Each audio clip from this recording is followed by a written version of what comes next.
शिवसेना शिंदे गटाचे माजी आमदार दिवंगत अनिल बाबर यांचे सुपुत्र सुहास बाबर हे विधानसभा निवडणुकीची तयारी करत आहेत। याचवेळी सांगली जिल्ह्यातील आटपाडी येथे झालेल्या एका कार्यक्रमात खासदार विशाल पाटलांनी लोकसभा निवडणुकीत मदत केल्याने आम्ही त्यांच्या पाठीशी आहोत असं वक्तव्य केलं होतं। याबाबत आता विशाल पाटलांनी नवा दावा केलाय। जिल्ह्यात महाविकास आघाडी भक्कम आहे। प्रत्येक मतदारसंघात आम्ही तुल्यबळ उमेदवार देण्याचा प्रयत्न करत आहोत। सुहास बाबर यांच्याबाबत आम्ही आघाडीच्या वरिष्ठ नेत्यांबाबत चर्चा केली आहे।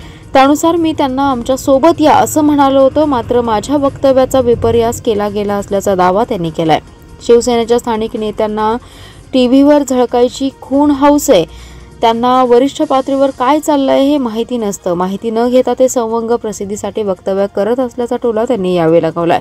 त्यामुळे शिंदे गटाच्या उमेदवाराला पाठिंबा नव्हे तर त्यांना फोडून महाविकास आघाडीत घेण्यासाठी विशाल पाटील प्रयत्न करत असल्याचं स्पष्ट झाले। दरम्यान सुहास बाबर यांना कोणत्या पक्षातून उमेदवारी द्यायची हा महाविकास आघाडीतील पक्षांनी निर्णय घ्यायचा असंही ते म्हणाले।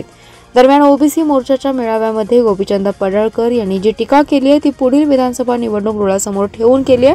त्यांना जत विधानसभा लढवायची असल्याने काँग्रेसवर टीका ते करत असल्याचा टोलाही त्यांनी यावेळी लगावलाय।